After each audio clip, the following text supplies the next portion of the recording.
Stage 3 of the rebuild has been unlocked. Welcome back to Frankly Speaking, presented by Betway. If you're going to place a bet, bet on Betway. 19 plus, please play responsibly. Today's guest is Montreal Canadiens General Manager Kent Hughes, who I had a chance to chat with at the GM meetings this week here in Florida. He is delivering on his goal from the start of the season when he said that he wanted the Habs to be playing meaningful games in the month of March.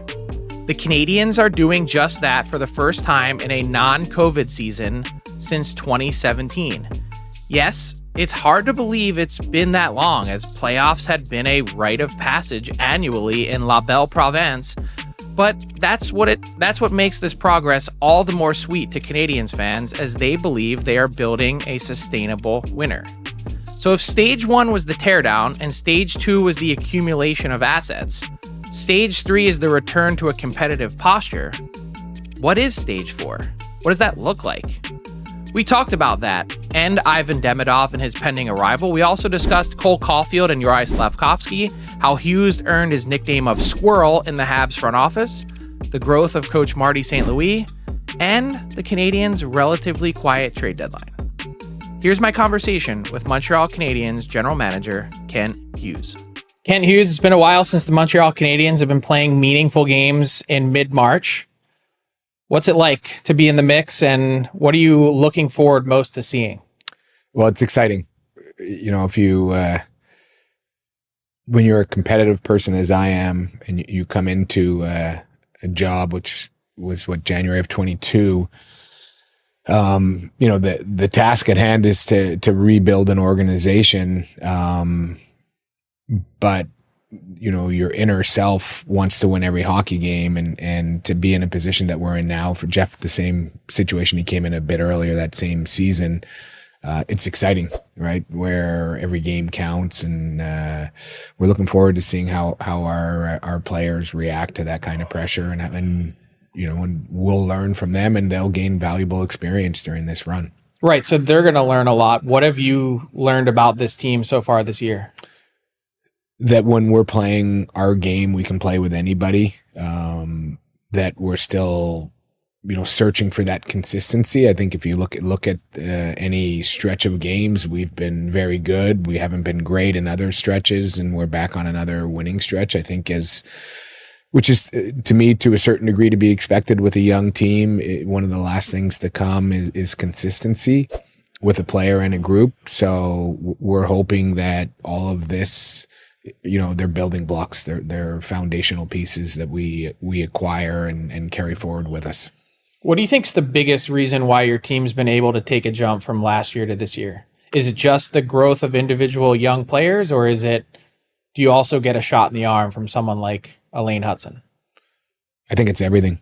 I think it's the individual growth of the players. I think it's the growth of the coaching staff, right? It's a younger group, but they've also been together for an extended period of time, and they learn to figure out what works. The players have been with them for a longer period. So sometimes you know what you want to teach. It's figuring out how to communicate it in a way that everybody understands. And then, you know, the Lane Hutsons of the world, certainly those are, you know, differential players that are coming in and making a big difference for us.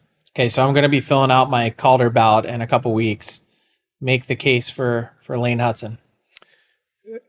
You know, he has had a big impact on our team. Obviously, everybody's going to see the numbers, offensively speaking, and I feel like usually numbers are what drive decisions. But if you look at his time on ice, the way he competes and defends, and all the different situations that he's being used in critical situations. Okay. Seems like there's been tons of growth in Lane's game too, getting used to the NHL level. Like the way that he started, obviously he was maybe a little bit overwhelmed in the beginning. Not that he felt that, but just a lot of different things coming at him at once. He seems more comfortable now. Would you say that's true?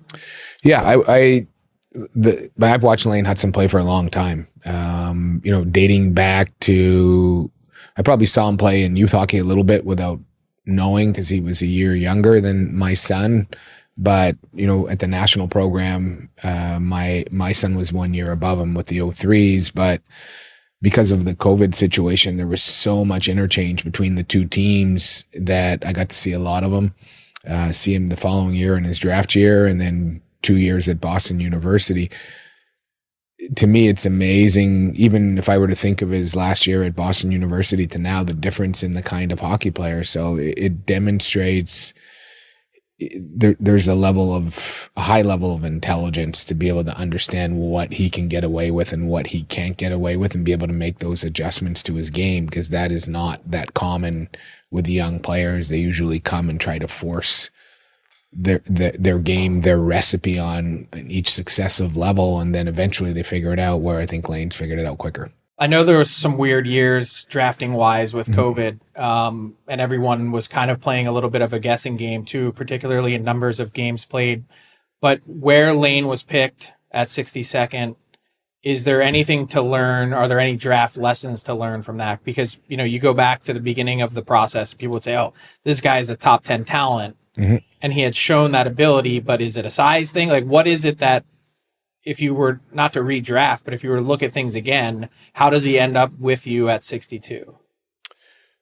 Well, I can tell you that we had him higher than 62, and I recall the conversation among the scouts that they believed that they could get him at 62, so probably assumed some level of risk. I can remember the Bruins doing that years ago with Patrice Bergeron, where they had him much higher on their list, and they decided to wait to the 45th pick to take him, even though they had him in the first round. So, that's part of the science, right? That's part of the science that, that's, to the credit to our staff for being able to make those guesstimates. And how do you feel about that as a GM? Like the intelligence factor that goes into that, intel isn't always right? I mean, sometimes. No. Listen, I guess it really depends on when you go through that process, and if you're picking for us at the very beginning of the second round, what's the differentiation factor between Lane Hutson and that alternative pick, and the risk that you're willing to assume? Like, what's the reward, I guess, for waiting? So we've had that a number of times. Like, we would have probably taken Jacob Fowler in the second round, his draft year. We traded it and got him in the third. So we've had a little bit of good luck, I guess, or fortuitousness in the draft. But as far as like lessons to be learned, I mean, we see it all the time. Like it's a size factor for Lane, somebody who defends. I suppose you can look at it much closer knowing Lane is a hockey player, and I think he has a really good understanding of leverage and things of that nature, that he's able to kind of get inside and win puck battles that other players his size wouldn't. I mean, we have Alex Carrier, he does the same thing in a different way, but it's amazing how often those two players who are very undersized win, come out with the puck. Mm-hmm. So I have to ask the brother question, though.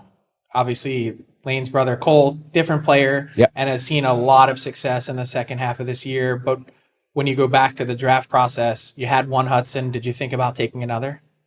No,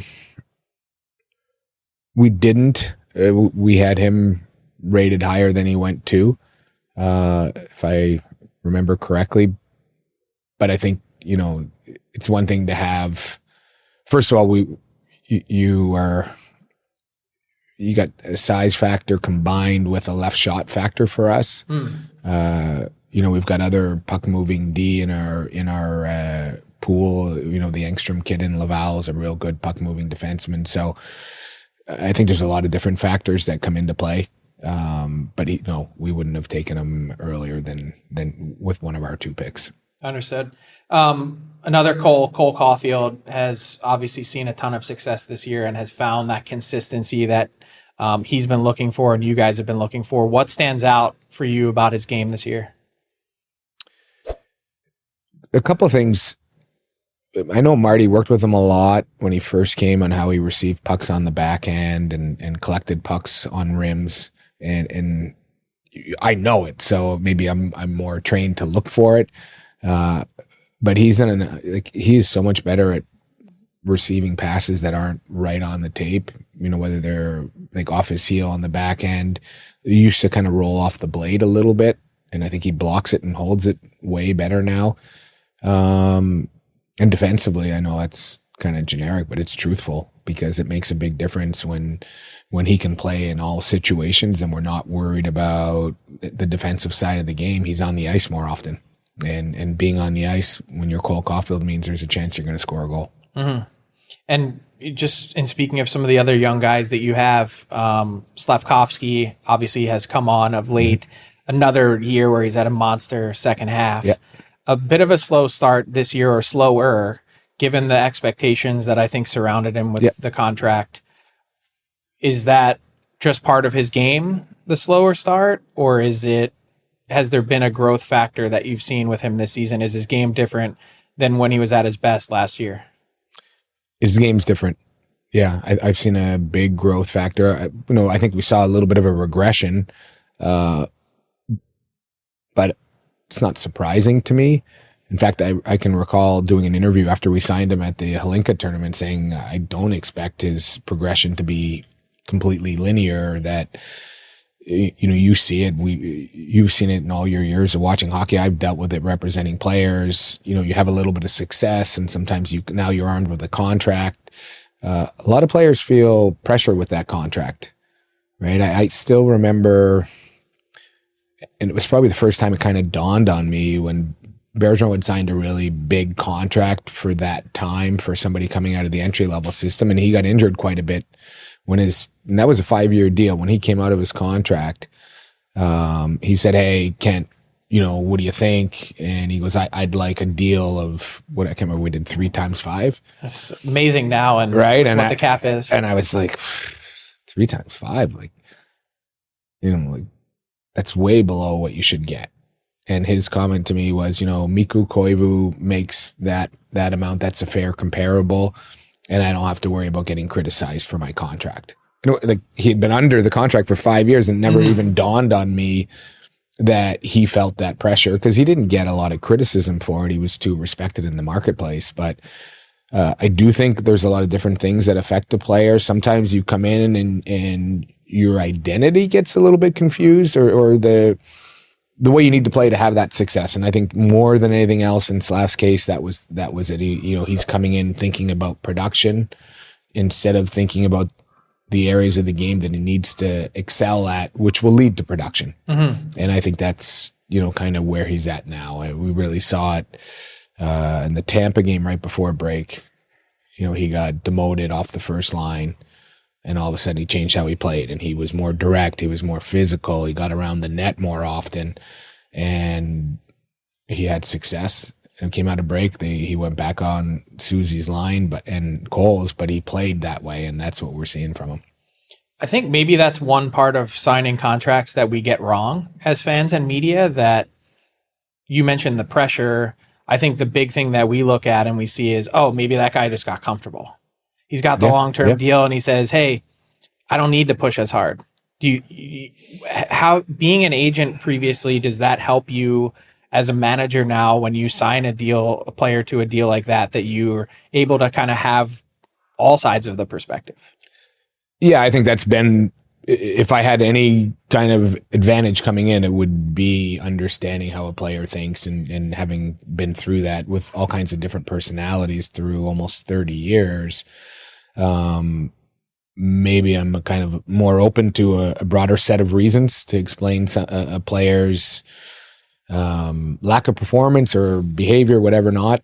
So, in knowing Slav the way I think I do, it was never a question as to whether he'd be taking it easy or no, not at all. I mean, he's very driven. He wants to be the best version he can be of himself.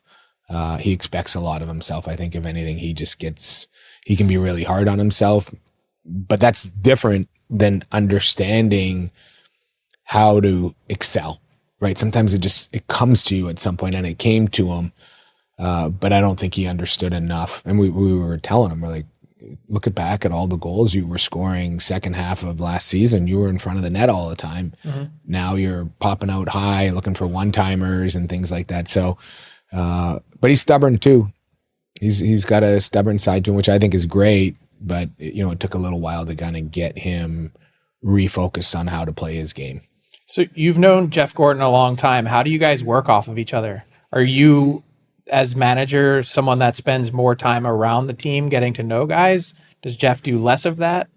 No, we're together all the time. Like, to me, we're similar and very different at the same time. And we balance each other out. Yin and yang, or a little bit. I'm who runs hot? Depends when. Depends when. During the game, I would say him. And in ordinary course of, you just internalize it a little bit, and then 2 days later you have it. I wouldn't say I internalize it. I guess my personality would be more consistent throughout, whereas he may run hotter during a game, but he's way more, my nickname is the Squirrel because I want to get things done yesterday, and Jeff is the opposite, right? So I'm more prone to act, and he's more prone to sit back and reflect. So, we've balanced each other. I think there's been times where I acted and could have waited, and other times where we waited and we should have acted. But I think in general, it's been a very productive, and we're continuing to, like our coaching staff. I think we're, as a management group, along with John Sedgwick, continuing to learn how to be better, and you do it by experience. I thought when you mentioned Squirrel, it might just be you have squirrel-brained ideas, or you're constantly chasing something. No, he was like, I think it was like, you can't collect all the acorns in one day. Relax. This was early on when I first started, and it stuck. I love that. Yeah. When it comes to being a manager, is this what you thought it would be? I know now you're fine. Like, it's been a ton of work building brick upon brick to get in this picture, but being a Montreal native, an affinity for the Habs, this opportunity, has it been as fun as you thought it might be? Yeah. You didn't 100%. Even get to the fun part yet. I know I'm looking forward to that part, but I think I knew enough about the market, having grown up there, that the market itself wasn't a big surprise. The job itself, there's parts of it that you learn from the outside as an agent, that you have a certain lens in, but there's other components to that job that you don't really spend a lot of time thinking about. And I've learned, when you think about medical staff and sports science and this, that, and the interaction among the different groups, and just managing people that aren't hockey players. In fact, I remember saying to Jeff early on, we should hire a COO. And he laughed and said, you and I make a lot of money to be hiring a COO. And I said, well, you didn't hire me to be an operations guy. You could have gotten somebody out of Harvard Business School with no experience to do that. And it was kind of more of a, teasing each other, but it does underscore kind of part of the job that I thought less about. I was more focused on the hockey side of it. Well, it chews up a lot of your time, right? Yeah. Dealing with just things that you otherwise wouldn't pay attention to. Yeah. To me, dealing with that stuff takes me away from watching hockey games or doing other things that could put me in a better position to make a decision relative to our hockey team. So I was talking to another relatively new manager the other day, and he said, I spend way more time on my phone than I thought. And I was like, duh. Like, what were you expecting? But are you on your phone more than you thought you might be? Well, I think as an agent, you were on it a bit anyway. You were on it all the time anyway. So, yeah. So one thing you mentioned earlier about when talking about Slafkovský was learning how to excel. Mm-hmm. And I thought that was such an interesting perspective, because I think about Marty St. Louis, and I think about his career path as a player, and he took time to learn how to excel. Yeah. How has he learned how to excel as a coach? Well, Marty is incredibly analytical. So I think the part that when we decided to take that leap of faith and hire somebody that we felt really comfortable with was he had an elite hockey mind, and if you gave him a puzzle, he was going to solve the puzzle hockey-wise. I think where he's learned more than anything to excel, and we think about our experiences coming in, is as a hockey player, you manage your own career. And then when you become a coach, you're managing all kinds of different people, right? And if you just manage yourself, you take care of everything. And then when you come in as a coach, you can't visit with 23 different people every day and run every element of a hockey organization. So I think, we've talked about it, and that's an area where he's grown a lot, is in terms of being able to delegate and understand where similar to me, like where we talk Squirrel. about COO Yeah, right. and just focusing on hockey. I think it's the same for a coach. It's just figuring out how you're going to allocate your time most efficiently for the best of the group. And have you seen steps in that? Yeah. And what about the actual game part of it and the skill? Like, I was so interested to hear the Cole Caufield and receiving passes. Like, there may be no better actual skill teacher when it comes to things like that in today's NHL. Well, I think in a world where we've got skill coaches everywhere, but for him to key in and say, hey, this is maybe one thing we can work on together. I think in his heart, that's what he is. He's a teacher. He loves to teach. He loves to learn and share what he knows about the game of hockey. But what I found really interesting is he's been we've spent a lot of money and we have a lot of people involved on the player development side, whereas I believe more organizations, at least during my time as an agent, that focus was on your prospects and maybe your American Hockey League. But, we've tried to bring it to the National Hockey League, in part because I felt that your team in particular might need it. Our team in particular, but I felt as an agent, there were players that still needed to get better and could still get better and didn't play to their strengths. Like when we talk about Slav, playing to their strengths may be actually making adjustments to your game. Like, your entries aren't great. Have you thought about this strategy or that strategy to open up ice? You don't value deep ice, so you're pulling up inside.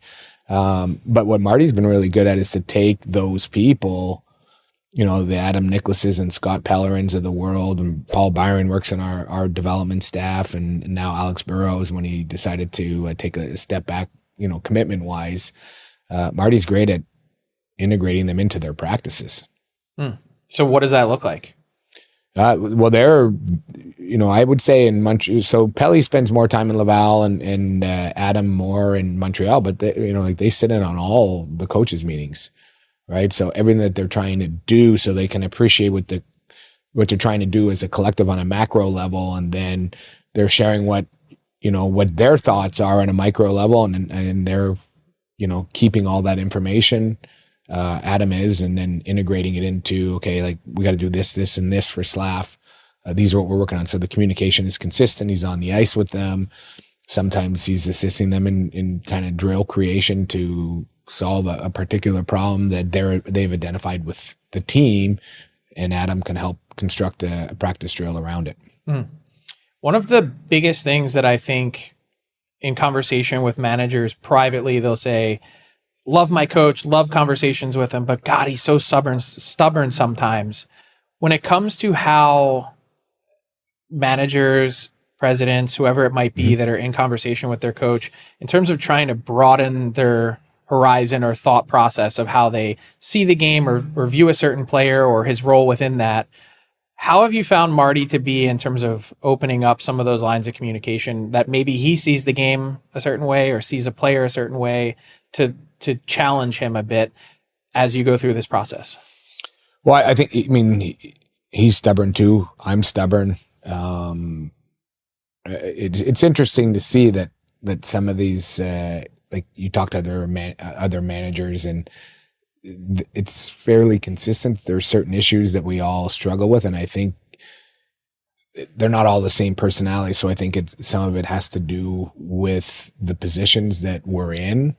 And coaches are trying to win now. Pressures, timelines. Managers are thinking more into the future. Coaches are thinking more about today. I also think, because I coached a lot too, not at the pro level, but youth level, when you're coaching and then you get behind the bench, you're watching the game through the lens that you're teaching through. So like you wanted players to execute A, B, C. You're very mindful of that. And when we're up above as managers, we're not necessarily as mindful of the minutia of what they're working on, and we're watching the game differently. So we definitely come in sometimes and have different opinions on how players have played or the utility of a particular player to the team. But you have to be able to have that balance. We have to as managers, and coaches have to as coaches. I don't get excited thinking about what some of those conversations are like post-game, because I imagine, depending on the personality or whatever it might be, that it's not all that interesting. But I bet you've had some interesting post-game discussions just because you're passionate, Marty's passionate, and I bet that'd be fun to be a fly on the wall. Sometimes. Not other times. Right. Yeah. Whether or not you guys make the playoffs this year, this is, again, one part of the process. Yeah. What's the next step? What does that look like? And I don't mean just as like an organization. Yeah, it's not from being a fringe playoff team to becoming a playoff team. We know that's the case, but what part of the build do you need to tackle next? Well, I think we kind of came out of this past summer saying, once we had completed the draft, saying that the largest emphasis was on kind of asset management, being as efficient as we could in terms of the return we got on players we would trade away, or how we could use cap space to, for the most part, improve our draft capital. Some of that was used to go after younger players that, we thought might have upside that could grow with the organization. They're similar to draft picks. I always remember asking Dave Conte, who was a longtime scout in New Jersey, still works with, I believe, Vegas. But I'd said to him at one point, like, Dave, like, I got a guy in the CHL. He's a 19-year-old, but he's way better than so many of the guys that are draft eligible. He hasn't been drafted yet. Like, why would this guy not be drafted? And David's answer to me was like, it's like a 5-ball lottery. The 5 balls on your 19-year-old have already been drawn, and we hit on 2. And this young prospect only has 1. Maybe he hit on 3, let's say. This young prospect, there's only 1 ball we know we're going to hit on, but we're hoping we're going to hit on 4 or 5. There's just more rope left. And I think that's that has been kind of the approach for us. But then eventually, as we start to exit that as our primary emphasis, as an organization, you're moving more towards your roster construction and your team build, and what do we lack from a positional standpoint, from a speed standpoint, a character standpoint, a toughness standpoint. So then it's definitely a different element, and then we have to be a lot more targeted in terms of how we go about accomplishing those objectives or filling those gaps. Okay, so let me ask my poorly worded, vague question another way. So I can give you another vague answer? No, but what is it? Because I understand everything you said, but if you're drilling down on what is your next, let's call it positional need. It seems like you're pretty set defensively. Mm-hmm. Like you've got numbers. I mean, it doesn't mean you can't get better, but is it? We have decisions to make, even with respect to our defense. And then eventually waivers, like all these timelines and stuff catch up to you, right? Yeah, 100%. And that's why you essentially had to make the Kovacevic deal last summer. Yeah, Kovacevic and Harry, we knew we had too many defensemen and needed to get players out, or we were just going to lose them for free. We're gonna have other decisions to make coming up. Like Mike Matheson's been a very important part of our team. We have good young players coming. The balance between the future and the present, in that case, we'd like to continue to upgrade our talent mix, particularly top 6 in our roster. And we have to figure out that balance of when we create room for the young players that we believe are going to be part of our organization. We don't want to rush them in. And we have to be mindful of not taking 1 step forward and 2 steps backward. And I think sometimes when you get excited about your young prospects, understanding that they still need to go about gaining the experience and learning before they're going to be what they are. How many new players are you introducing each year? So I'm just trying to think of, moving forward, you've got so many picks to the point where you didn't need to make any trades at this deadline unless you were getting something significant back, which is why you hang on to Armia and Savard and then obviously re-sign Evans.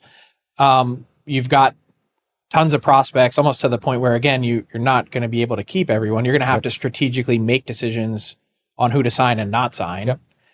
Then the next part of it becomes, how aggressive do you become in the summer?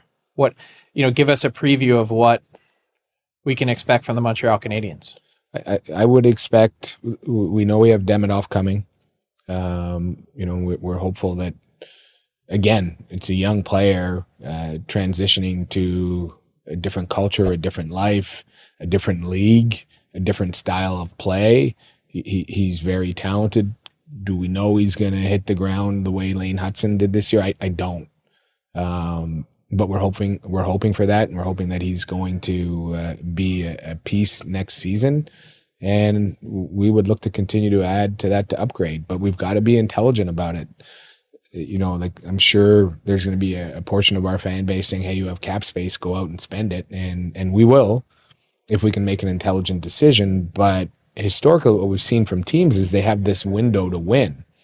And they're willing to sacrifice the back end of it because they believe their window will have closed. So you sign a player in his 30s to an 8-year deal, and years 6, 7, and 8, that contract's going to be a load for the team. It's going to weigh the team down, but you're expecting that by that point in time, you're kind of outside your competitive window. And the cap is increasing and all those other things. And all those other things. You might not even be there in 5 years. I'm not saying that's the way everyone has to think about it. Yeah, they could think. I'm not going to think about it that way. I'm going to try to make the right decision for the kind of short, mid, and long term for the organization. But we got to be intelligent about it, right? Because we expect that we're still going to be in that window in year 5, 6, 7, and 8. So, and intelligent doesn't mean you don't do it. Like you're looking at situations. Can we sign a player? Would we be able to move a player? So there's going to be an element of unknown to it, but we definitely want to continue to take a step forward and improve our team. Kent, this has been an intelligent conversation. Really appreciate your time. Looking forward to not just seeing what's next for the Montreal Canadiens, but also how these next few weeks play out. Thank you. Me too. What's up, hockey fans? If you enjoyed that video, then you need to be hitting the subscribe button right here at Daily Faceoff. Exclusive interviews and analysis from our hockey insider Frank Saravalli, fantasy updates from Brock Sagan, and a daily live show at noon Eastern, Monday through Friday. You don't want to miss any of the fantastic content, so hit that subscribe button.